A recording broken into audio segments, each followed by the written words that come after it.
नमस्ते दोस्तों, मेरे चैनल नॉलेज लिबरेट्स में आपका स्वागत है। आज मैं बात करूंगा मेरी एंग्जाइटी की स्टोरी पे कि मुझे एंग्जाइटी डिप्रेशन कब शुरू हुआ, कैसे शुरू हुआ और उसको मैंने कैसे ठीक किया। तो मैं अगर शुरू से शुरुआत करूं तो मुझे पहले ओसीडी हुआ, ऑब्सेसिव कंपल्सिव डिसऑर्डर। मैं 17 साल की उम्र का लड़का था और मुझे बार बार विचार आते थे जो विचार मुझे नहीं चाहिए, और उसके बाद उन विचारों के साथ होती थी एंग्जाइटी। तो मुझे ऑब्सेसिव कंपल्सिव डिसऑर्डर हुआ। और उसके बाद जो ओसीडी के साथ, जो कोमॉर्बिडिटी कहते हैं, उसे टेक्निकल टर्म है कि ओसीडी के साथ डिप्रेशन और जनरलाइज्ड एंग्जाइटी डिसऑर्डर साथ में हो जाता है लोगों को। तो मुझे डिप्रेशन और जनरलाइज्ड एंग्जाइटी डिसऑर्डर भी हो गया था। इस वीडियो में मैं बात करूंगा जनरलाइज्ड एंग्जाइटी डिसऑर्डर मैंने अपना कैसे ठीक किया।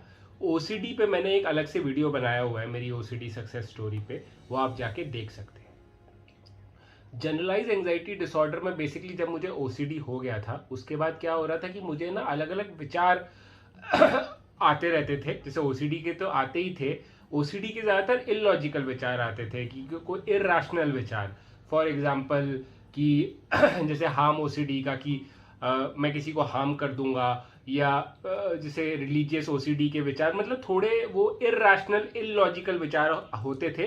रोजमर्रा के जीवन, जो डेली जीवन से ना थोड़े हट के विचार आते थे। बट जनरलाइज्ड एंग्जाइटी डिसऑर्डर में मैंने देखा कि जो मुझे एंग्जाइटी होती है उन विचारों से जो मेरी लाइफ में चल रही है। फॉर एग्जाम्पल, मेरा बॉस मुझसे बहुत नाराज है, कुछ बोल रहा है, तो बार बार मेरे दिमाग में ये आ रहा है कि मेरी जॉब छूट जाएगी। या फॉर एग्जाम्पल, मुझे बार बार ये आ रहा है कि अरे कल मुझे एक्सरसाइज करनी है, तो मैं एक्सरसाइज ठीक से कर पाऊंगा कि नहीं। तो बेसिकली जो जनरलाइज एंग्जाइटी डिसऑर्डर में जो विचार आते हैं वो आपकी लाइफ से रिलेटेड है और आपको वो लॉजिकल भी लगते हैं। फॉर एग्जाम्पल, ओसीडी और एंग्जाइटी के विचार आप बहुत ही आराम से अलग उसको देख कर सकते हो कि ओसीडी के जो विचार है ना, वो बहुत ही रोज पहले आपको कभी नहीं आते होंगे और आपके जीवन से बहुत ही, मतलब आपकी डेली रूटीन से बहुत ही हट के आते हैं वो विचार, कि हार्म ओसीडी के आ गए, सेक्सुअल ओसीडी के विचार आ गए। पर जो जनरलाइज एंग्जाइटी डिसऑर्डर में जो आपकी लाइफ में चल रहा है उसके थॉट्स आते हैं। तो मुझको हर चीज में मैं ओवर थिंक करने लगा। ठीक है, ओवर थिंक करने लगा, एंग्जाइटी होने लगी। एंग्जाइटी मतलब कि मेरे हार्ट बीट बढ़ने लगा, मुझे मतलब गला सूखने लगा, चेस्ट टाइट हो गई। तो ये सारे सेंसेशंस मुझे आने लगे। तो मुझे समझ नहीं आ रहा था, मैंने फिर दवाइयाँ ली एंग्जाइटी वगैरह बोल के। तो मुझको ओसीडी का मुझे आया था कि डायग्नोसिस हुआ था कि ओसीडी है मुझे। बट ओसीडी के साथ फिर मुझे मतलब आगे चल के जनरलाइज एंग्जाइटी डिसऑर्डर भी हुआ। तो जो वो जनरलाइज एंग्जाइटी डिसऑर्डर और ओसीडी के लिए मैंने सेम ही दवाई खाई थी, एसएसआरआई। बट मैं दवाई खाते जा रहा था और उसका कुछ मतलब अंत नहीं हो रहा था, उसका कुछ मेरी चीज से खत्म नहीं हो रही थी। बस ऐसा लग रहा था कि बस दवाई खा के मैं अपने आप को नशा दे रहा हूँ। और जैसे होता है ना कि अगर आपकी लाइफ में बहुत बड़ी प्रॉब्लम है, आपने दारू पी ली, तो आपको लगता है कि प्रॉब्लम चली गई, आपका मन शांत हो जाता है। पर अगले दिन जब नशा चले जाएगा तो वापस वो प्रॉब्लम आ जाएगी। दवाइयों का भी यही है कि आपने जब दवाइयाँ बंद कर दी तो आपको वो प्रॉब्लम वापस आ जाएगी।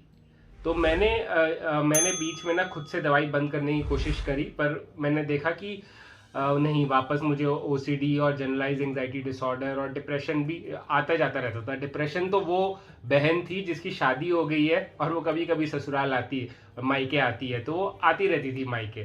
पर ये जो दोनों बहनें हैं, ओसीडी और जनरलाइज एंग्जाइटी डिसऑर्डर, वो अपने भाई के साथ, मतलब मेरे साथ हमेशा रहती थी। तो फिर मैंने ट्राई किया, काफ़ी सारी चीज़ें करी, साइकियाट्रिस्ट के पास गया, साइकोलॉजिस्ट के पास गया, पर कुछ फ़ायदा नहीं हुआ। तो फिर उसके बाद मैंने कमान खुद संभाली। मैंने बोला बस बहुत हो गया, पढ़ना मुझे आता है, सीखना मुझे आता है, मैं खुद पढ़ूंगा, खुद सीखूंगा। मैंने बहुत किताबें पढ़ी, 120 कुछ किताबें पढ़ी थी एक साल में। और इतनी सारी मैंने मतलब सेमिनार्स अटेंड किए, सब कुछ किया। फिर मुझे एक्ट थेरेपी और ईआरपी थेरेपी के बारे में पता चला और सीबीटी के बारे में। जनरलाइज एंग्जाइटी डिसऑर्डर में मैंने एक्ट थेरेपी और सीबीटी थेरेपी यूज किया। देखो क्या होता है कि जनरलाइज एंग्जाइटी डिसऑर्डर में हम ना जो चीजें हैं, जो फॉर एग्जांपल रोजमर्रा की चीजें हैं, उस पर ओवर थिंक करने लग जाते हैं। तो एक तो मैंने एक्सेप्टेंस एंड कमिटमेंट थेरेपी से कॉग्निटिव डिफ्यूजन और एक्सेप्टेंस, उसका जो 2 पार्ट है। कॉग्निटिव डिफ्यूजन ये कहता है कि जो शब्द है, जो थॉट है, उससे अगर आप डिस्टेंस बना लेंगे तो आपको वो थॉट अफेक्ट करने नहीं लगेगा। फॉर एग्जाम्पल अगर आप बैठ के देखो, एंजाइटी बेसिकली ये होता है कि एंजाइटी में हम ना वो फ्यूचर के बारे में सोचते हैं। वो हम फ्यूचर तो सर्टेन नहीं है।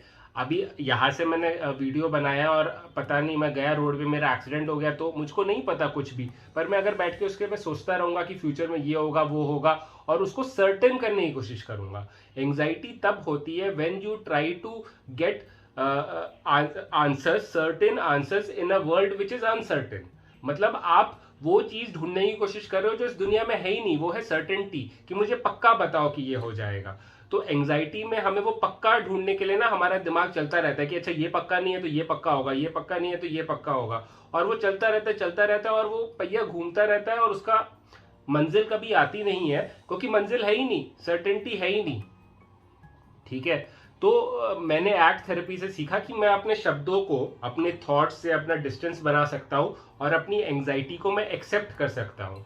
ठीक है, तो ये मैंने चीज किया एक्ट थेरेपी में। अभी जनरलाइज एंजाइटी डिसऑर्डर और ओसीडी, देखो मैं ओसीडी के बारे में इसलिए बार बार मेंशन कर रहा हूँ इस वीडियो में क्योंकि मुझे पता है कि मेरे ज्यादातर जो मुझे देखने वाले हैं उनको ओसीडी है।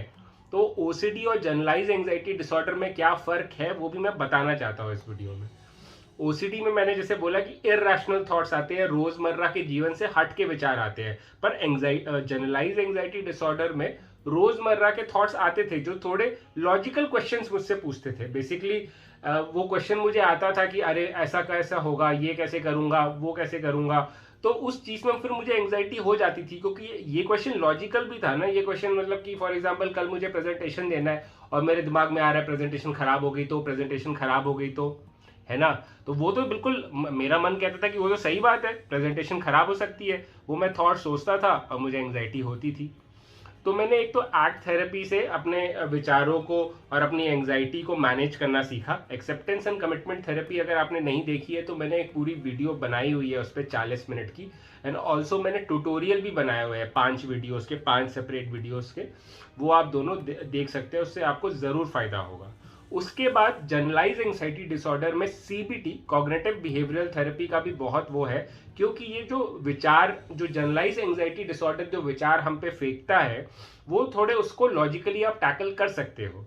ठीक है, फॉर एग्जाम्पल अगर प्रेजेंटेशन वाली बात हुई कि मेरा प्रेजेंटेशन खराब हो गया तो सीबीटी क्या करता है, वो आपके बिलीव्स को चेंज करने के लिए बोलता है। अब मन में क्या है कि मेरा बिलीफ ये है कि ये मुझे विचार आ रहा है मेरी प्रेजेंटेशन खराब ही होगा, और जो आप थॉट सोचते हो, फॉर एग्जांपल जो आप, अगर आप सैड थॉट सोचोगे तो आपको फीलिंग सैड हो जाएगी। जो थॉट आप सोचोगे उसी वही फीलिंग आपका बनाता है। आपको लगता है ना फीलिंग कहीं से आती है, कई सारी फीलिंग्स हमें समझ नहीं आता कहाँ से आ रही है, I will say 5 to 10%, but 90% तो जो हम सोचते हैं ना, अगर मैं बैठ के आपको बोलूँ कि आप सोचते रहो कि आप सबसे शक्तिशाली हो, आप सबसे शक्तिशाली हो, तो आपको कितना अच्छा फील होगा अंदर से, राइट। यही तो हमें स्कूल में, मुझे याद है, मुझे भी सिखाते थे कि बार बार बोलो मैं शक्तिशाली हूँ, मैं शक्तिशाली हूँ, तो अंदर एक फीलिंग आ जाती थी। वो उसको मैं वैसे बढ़ावा नहीं देता क्योंकि वो फुग्गा फीलिंग है। फुग्गा मतलब वो बलून वाला कॉन्फिडेंस है कि जबरदस्ती बोल बोल के कॉन्फिडेंस। असली कॉन्फिडेंस तो कुछ करके होता है। हाँ, पॉजिटिव बिलीफ होना चाहिए कि मैं कर सकता हूँ, पर बस यही बोलना कि मैं ये हूँ, मैं वो हूँ, उससे कुछ फायदा नहीं होगा। बट मैं ये एक्सप्लेन करने की कोशिश कर रहा हूँ कि जो आप सोचोगे वैसा आप फील करोगे। तो मैंने देखा कि यार मैं तो बार बार नेगेटिव सोच रहा हूँ, नेगेटिव ओवर थिंकिंग कर रहा हूँ, तो मेरे दिमाग में नेगेटिविटी आएगा ना, मैं खुद ही कचरा लेके आ रहा हूँ अपने दिमाग में। तो फिर मैंने सीबीटी यूज करके अपने बिलीव्स को टैकल किया। मैंने देखा अच्छा ये मेरे बिलीव्स नेगेटिव है और इतने रियलिस्टिक भी नहीं है। फॉर एग्जांपल मैं बोल रहा हूँ कि मेरी प्रेजेंटेशन खराब हो जाएगी, तो मैं अपने आप से पूछ सकता हूँ कि क्या प्रूफ है कि मेरी प्रेजेंटेशन हमेशा खराब ही होगी। ठीक है, कुछ भी हो सकता है, क्या पता कि ऐसे सवाल आ गए मुझे प्रेजेंटेशन के बाद जिसको मैं आंसर नहीं दे सकता, बट वो क्या मेरे कंट्रोल में है। ठीक है, एक चीज जो मैंने किया कि मैंने सोल्यूशन ओरिएंटेड थिंकिंग करी। मैं प्रॉब्लम के बारे में अच्छा ये हो जाएगा मेरी प्रेजेंटेशन में, वो हो जाएगा, वो नहीं किया। मैंने किया कि नहीं, मेरे कंट्रोल में क्या है, I will only focus on what is in my control. जो मेरे कंट्रोल में है उसको मैं 100% करूंगा, बाकी देखी जाएगी। तो जो चीजें आपके कंट्रोल में है उस पर मैंने फोकस करने लगा कि जो मेरे कंट्रोल में है मैं उसी पे फोकस करूंगा, बाकी सारी चीजें नहीं देखूंगा। तो ऐसे करके मैंने बदलाव किए। सीबीटी ने मुझे काफ़ी हेल्प करी। सीबीटी की वजह से मेरा पर्सपेक्टिव ब्रॉडन हुआ कि ज़रूरी नहीं है कि मेरी प्रेजेंटेशन खराब ही हो, क्या पता मेरी प्रेजेंटेशन बहुत अच्छी हो और मुझे प्रमोशन मिल जाए। ये विचार ही तो है। विचार आप नेगेटिव ला रहे हो तो पॉजिटिव भी ला सकते हो। जैसे हम अगर फ्यूचर का बार बार सोचते रहेंगे कि फ्यूचर में ये हो जाएगा, ये हो जाएगा, क्या होता है कि आपको पता नहीं है कि क्या रिजल्ट आने वाला है, और आपका दिमाग सोचता है कि अगर मैं वरी करूंगा, मैं चिंता करूंगा और अलग अलग सिनेरियो सोचूंगा तो क्या पता सर्टेनिटी मिल जाए मुझे कि अच्छा ये सोल्यूशन होगा। पर ऐसा नहीं है यार। कितने लोगों को पता था कि MS धोनी की, अगर आपने मूवी देखी होगी, वो टिकट कलेक्टर से इंडिया का कैप्टन बन गया, 2011 का वर्ल्ड कप जीत गया। उसको पता था कुछ? उसने बस जो उसमें एक स्टेप आगे का, एक स्टेप देखो आप ना, आगे के 20 स्टेप देखने की कोशिश करते हो, इसकी वजह से गड्ढे में गिरते हो। अंधेरा है भाई, फ्यूचर इज अंधेरा, किसी को फ्यूचर नहीं पता। ठीक है, कोई मतलब कोई भी फ्यूचर प्रेडिक्ट नहीं कर सकता। लोग बोलते हैं कि ये हो जाएगा। आप मुझे बताओ कि कौन वर्ल्ड कप जीतेगा, कोई 100% गारंटी से नहीं बोलता है। मुझे पता है आपके अंदर का जो इंडियन है या आप जिस भी कंट्री के हो, वो आपका दिल धड़केगा और आप बोलोगे वो, बट आप 100% सर्टेनिटी से नहीं बोल सकते। अगर मैं बोलूंगा 1 लाख रुपए की बेट लगाओ कि यही कंट्री जीतेगी, तो मुझे पक्का पता है कि कितने लोग नहीं करेंगे। ठीक है, तो सर्टेनिटी नहीं है हमारी जिंदगी में। हम इस अनसर्टन वर्ल्ड में, ठीक है, अनसर्टन वर्ल्ड है। मुझे पता है कि जैसे फॉर एग्जांपल ये हो गया कि आपको पता है कि पूरी दुनिया में ऐसी बात होगी कि रेगिस्तान में आप गार्डन ढूंढने की कोशिश कर रहे हो। अनसर्टेनिटी है हर जगह और आप सर्टेनिटी ढूंढने की कोशिश कर रहे हो। तो ऐसी गलती मत करो। जो आपके कंट्रोल में नहीं है उसे जाने दो, लेट गो। जो चीज आपके कंट्रोल में नहीं है, ये होगा वो होगा, फ्यूचर में ये होगा, मैं ऐसा करूंगा तो वैसा। देखो, एक प्लानिंग करो, एक वो जैसे बोला ना, फर्स्ट सेकंड्स प्लानिंग करो कि मुझे कहाँ जाना है, ठीक है, और मेरे ये स्टेप्स होंगे, 1-2 स्टेप्स। उसके बाद क्या होगा मुझे नहीं पता। फॉर एग्जाम्पल मुझे पता है कि मुझे आगरा जाना है, तो ठीक है, मैं करूंगा कि मैं मेट्रो पकड़ूंगा, मेट्रो पकड़ के फिर ISBT दिल्ली से बस पकड़ूंगा।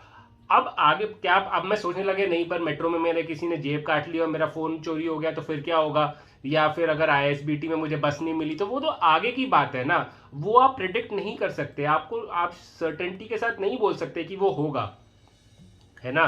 तो वही आपको चीज है कि आप प्लान करोगे। हाँ, आपको ये तो पता होना चाहिए कि मुझे आगरा जाना है, अपने ड्रीम्स रखोगे, हाँ मुझे UPSC करनी है। बट UPSC आप सोचने लगे नहीं यार मुझसे UPSC नहीं होगा, मैं तो, मुझे हिस्ट्री नहीं आती है, मेरा वैसा हो गया, तो मेरा प्रीलिम्स निकल गया पर मेंस नहीं निकला। तो ये सारी चीजें फ्यूचर की जो आप वो कर रहे हो ना, वही आपको एंग्जाइटी दे रही है, वही जनरलाइज एंग्जाइटी डिसऑर्डर है।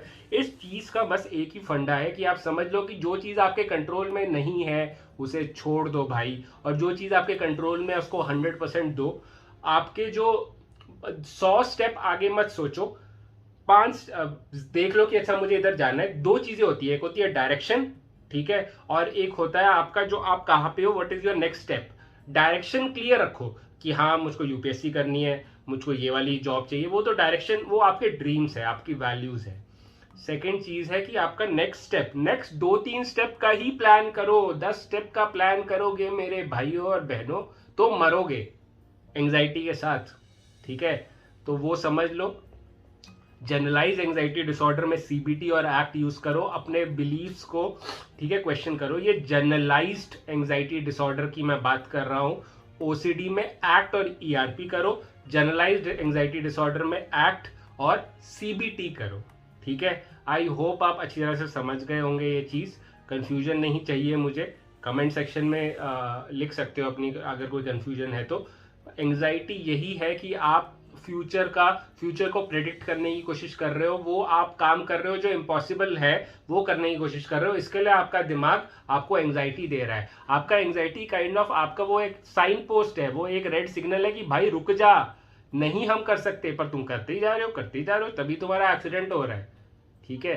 तो आई होप आप समझ गए होगे ये चीज, एंड मेरे चैनल के साथ बने रहो। देखो, जो भी मैंने आज बताया है ना, CBT, एक्ट, ERP, सारी वीडियोस मेरे चैनल पे बनी हुई है, तो वो देख लो, आपको ज़रूर फायदा होगा, ठीक है। तो thank you for watching my video. And life में कोई भी इशू हो, परेशानी हो, तो घबराओ मत, ठीक है, डटे रहो, कीप फाइटिंग।